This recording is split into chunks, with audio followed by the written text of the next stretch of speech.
Oke, ini printer sudah mencetak nozzle dan kita akan lihat hasilnya ya.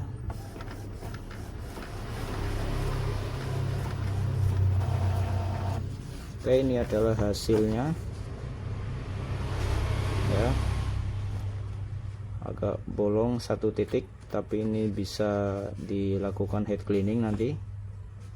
Tapi yang jelas dari sini sudah ada perbedaan ya, dari yang sebelumnya seperti ini bisa jadi seperti ini.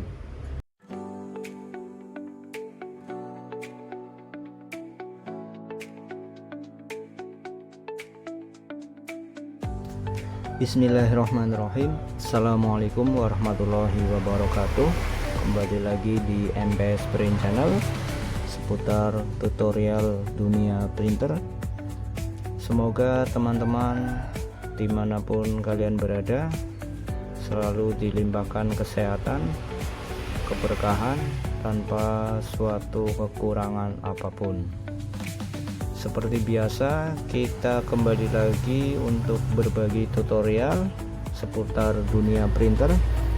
Dan kali ini kita ada printer Epson L series, tipenya L4150, dimana problem kali ini adalah hasil cetaknya jelek ya, hasil nozzle-nya jelek seperti ini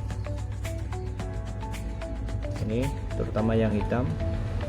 Untuk informasinya, ini sebelumnya sudah pernah diservis headnya. Head sebelumnya nozzle-nya seperti ini,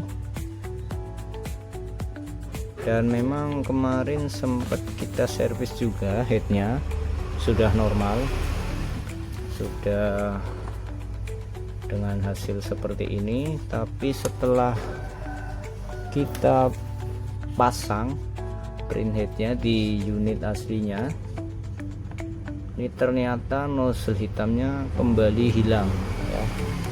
Ini kita akan coba tes nozzle-nya dulu. Jadi ini sebenarnya printer jarang dipakai, lama nganggur, mungkin ada beberapa bulan. Kemudian ketika mau digunakan ternyata hasilnya tidak maksimal. Kemudian dicoba servis print headnya terutama ya. Nah, print headnya itu sudah kita servis dan kemudian kita tes pakai unit tester kita, itu sudah sempat normal. Setelah kita anggap normal, kemudian kita kembalikan lagi ke unit aslinya ini, ternyata malah hasilnya seperti ini. Nah, ini ada beberapa faktor ya kalau misalkan mengalami kasus seperti ini. Yang jelas print headnya harus kita normalkan kembali ya. Kita matikan dulu. Kita akan coba cek ya, dimulai dari bagian cheese dampernya. Cheese dampernya kita akan coba cek dulu.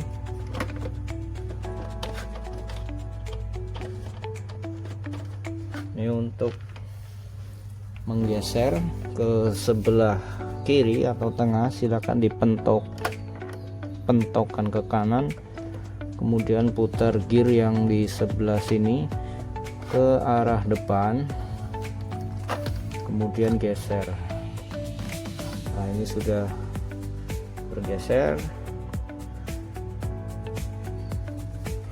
Kemudian kita coba cek ya bagian cheese dampernya. Mungkin ada masalah dengan cheese dampernya.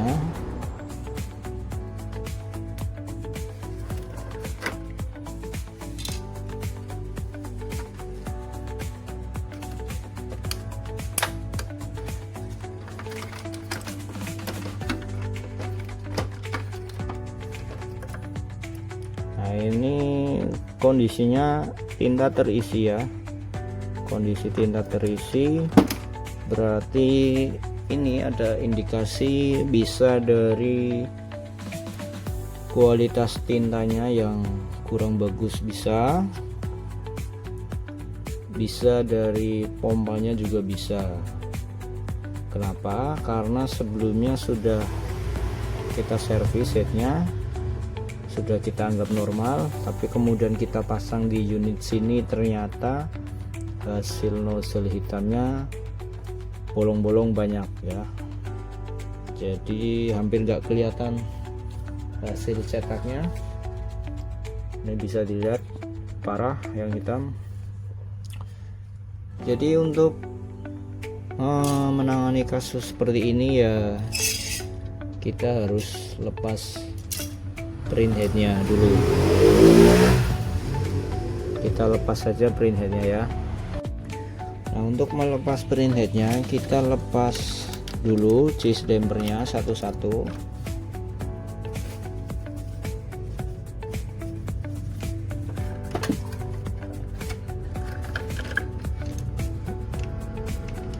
Ini cheese-nya terisi semua, kita taruh di sini dulu. Nah, ini tinggal kita lepas kuncian holdernya.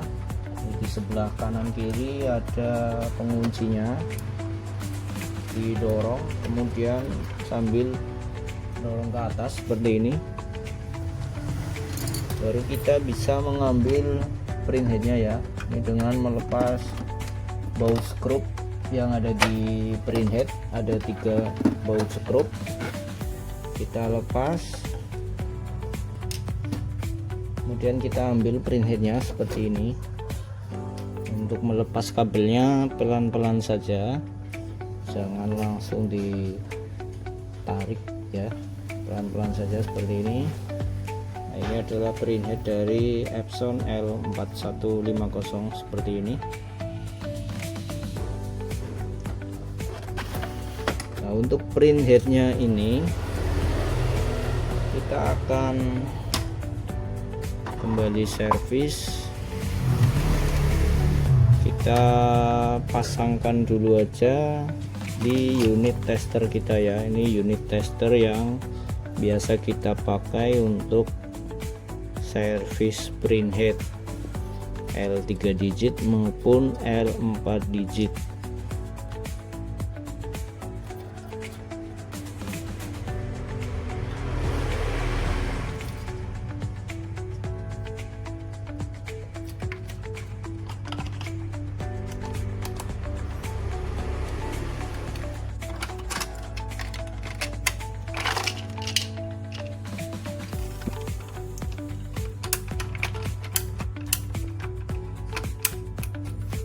Oke, kita kesampingkan dulu ini print headnya, kita fokus ke unit 4150. Oke ya, ini kita akan fokus ke unit L4150.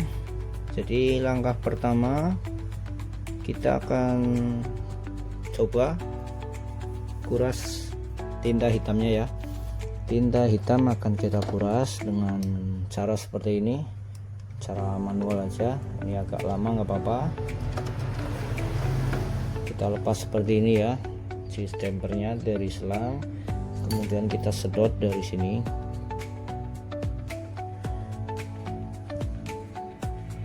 Ini cara yang sederhana, sebenarnya bisa aja bongkar-bongkar. Ini lepas cheese dampernya ini, ink tanknya ini, nanti tinggal dituang, dibuang, kemudian dikuras.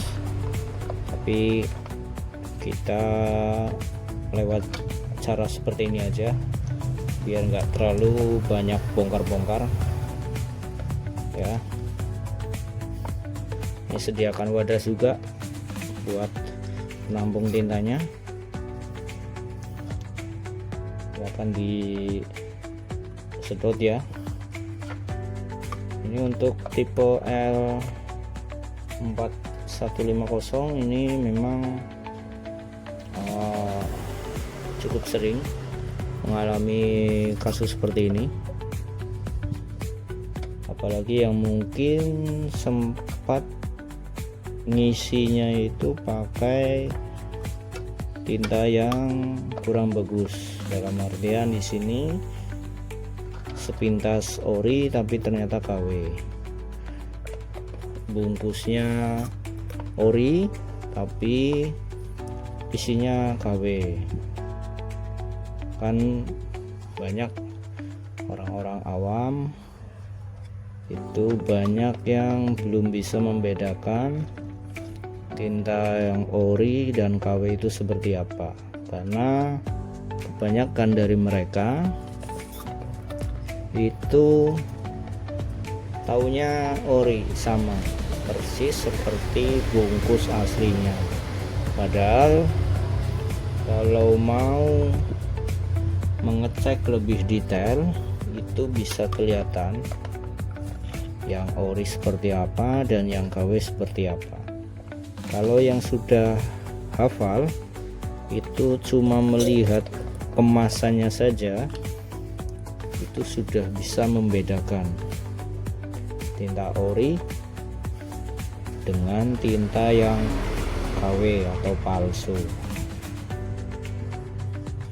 Karena kan juga banyak yang jualan tinta palsu ya, di marketplace itu banyak banget.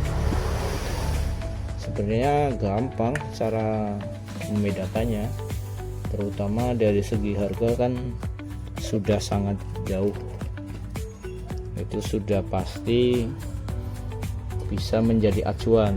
Tapi kadang-kadang ada juga toko yang bisa dikatakan tanda kutip agak nakal, mereka menjual tinta palsu tapi dengan harga yang original. Nah, setelah ini sudah kita kuras, kita sedot ya. Nah, nanti tinggal dikuras ya. Ini tinggal nanti dikuras, tangkinya tinggal kita kuras. Nah, untuk proses pengurasannya ini karena tinta yang bawaan sudah kita sedot tadi sampai habis, tinggal kita lanjut ke pengurasan. Kita masukkan atau kita isi pakai air biasa seperti ini.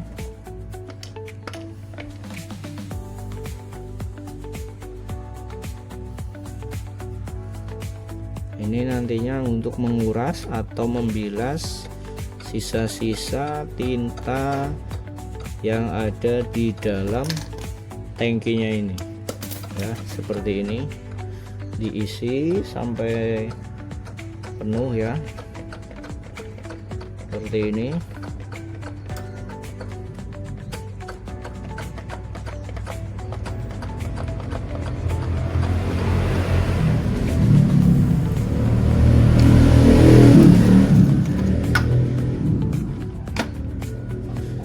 Kemudian kalau sudah terisi, silakan sedot lagi dari selangnya sini seperti ini.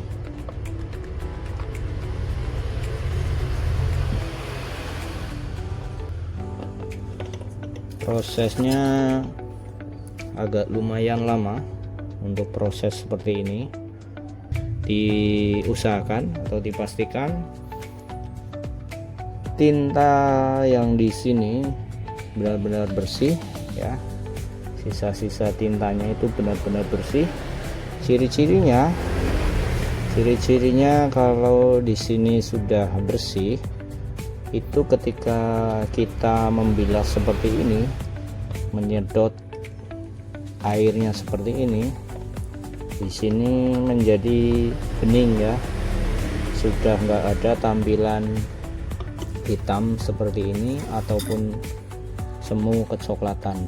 Jadi benar-benar murni seperti air keran yang kita masukkan lewat botol ini ya, bisa kalian praktekkan. Oke, ini sementara kita akan lanjut terus proses pengurasannya sampai benar-benar bersih ya. Oke, jadi ini kita masih proses pembilasan ya, jadi usahakan dibilas sampai bersih, sampai air di cheese dampernya ini sudah bening seperti air yang di botol dimasukkan ke dalam tangki tintanya ya.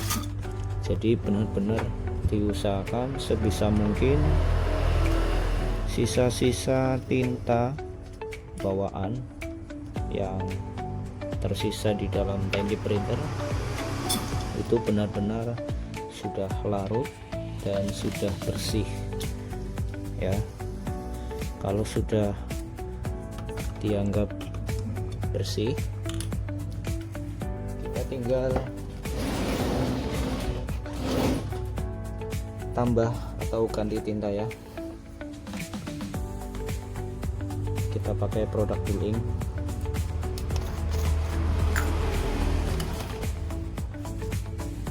Bismillahirrahmanirrahim.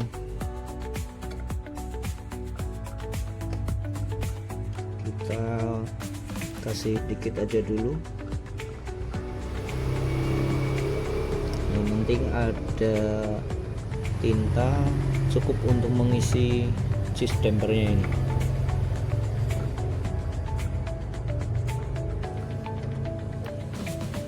Oke, sambil dipastikan damper yang lain tidak masuk angin ya.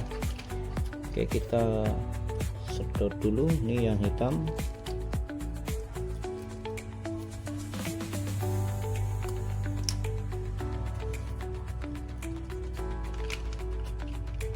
Oke, jika sudah, untuk langkah berikutnya kita akan coba tes print headnya ya, yang sebelumnya tadi kita pasang di unit testernya. Oke, kita akan coba cek nozzle-nya di unit tester ya, sebelum kita pindah ke unit 4150.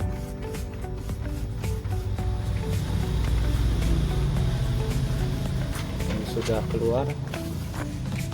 Untuk hasilnya seperti ini ya. Ini yang black, ini sudah full nozzle yang black ya. Kalau di unit aslinya, unit bawaannya di unit L4150 ini seperti ini. Nah, ini di unit testernya seperti ini.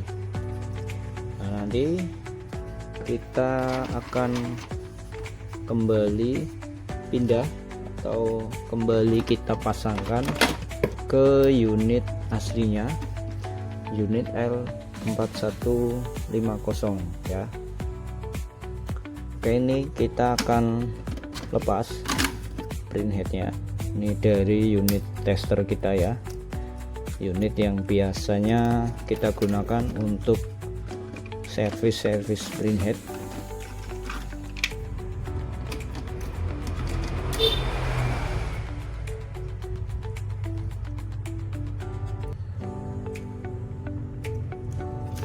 Oke, kita akan pasang print headnya ini ke unit aslinya ya.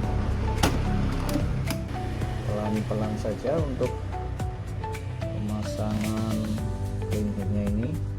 Dipastikan kabel fleksinya tidak rusak ya. Pelan-pelan saja.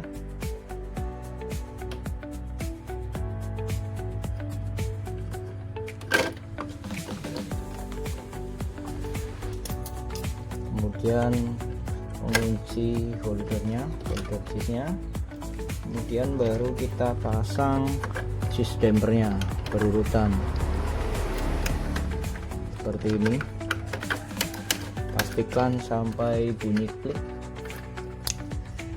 Oke, sudah terpasang. Kita akan coba print nozzle ya secara manual. Oke, ini printer sudah mencetak nozzle dan kita akan lihat hasilnya ya.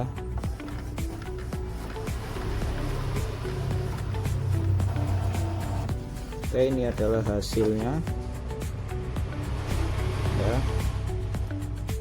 agak bolong satu titik, tapi ini bisa dilakukan head cleaning nanti. Tapi yang jelas dari sini sudah ada perbedaan ya, dari yang sebelumnya seperti ini bisa jadi seperti ini. Oke, jadi seperti itu untuk mengatasi problem seperti ini ya. Jadi memang harus telaten ketika ada problem seperti ini, harus kita cek satu-satu, terutama print headnya harus kita servis dulu. Print headnya harus kita servis dulu, harus kita netralkan dulu sampai benar-benar normal ya, secara umum seperti ini. Kemudian kalau sudah normal, dianggap normal, lalu kemudian dipasang ternyata hasilnya masih seperti ini, masih rusak nozzle-nya, berarti ada kemungkinan dari kualitas tintanya ya, dari kualitas tintanya yang kurang bagus ya. Semisal tinta sudah dikuras kemudian sudah diganti tapi ternyata hasilnya masih sama, tapi di unit lain normal ya, berarti ada kemungkinan bisa dari sistemnya, dari tangkinya, kemudian terakhir dari pompanya ya. Jadi ada beberapa faktor yang mempengaruhi hasil nozzle seperti ini. Jadi ya harus dicek satu-satu lah. Memang beginilah seninya dunia servis, terutama servis printhead. Kadang kita sudah servis printheadnya sudah normal, ternyata ada faktor lain ya, faktor-faktornya yang sudah kita sebutkan tadi ya. Ya mudah-mudahan sudah normal ya, sudah nggak kumat-kumat, nggak kambuh lagi, mudah-mudahan sudah stabil. Mudah-mudahan hanya faktor kualitas tintanya ya, setelah kita ganti pakai bull-ink pastinya sudah kelihatan tadi ya. Oke, jadi buat teman-teman yang mungkin pernah atau sedang mengalami kendala seperti printer ini 4150 ini, silakan kalian yang mungkin jauh dari tempat servis, jauh dari perkotaan, mungkin barangkali mau mencobanya sendiri, silahkan, tapi untuk resiko-resikonya kalian tanggung sendiri ya, karena untuk penanganan printhead itu penuh kehati-hatian. Sedikit kesalahan saja itu bisa berakibat fatal pada printer. Jadi saran saya, kalau misalkan kalian ragu-ragu untuk servis sendiri, lebih baik kalian bawa ke tempat servis printer terdekat di daerah kalian ya, untuk mengurangi resiko yang lebih parah ya. Bukan maksud untuk menakut-nakuti, tapi memang kebanyakan banyak yang mengalami seperti itu. Terima kasih, semoga bermanfaat. Assalamualaikum warahmatullahi wabarakatuh.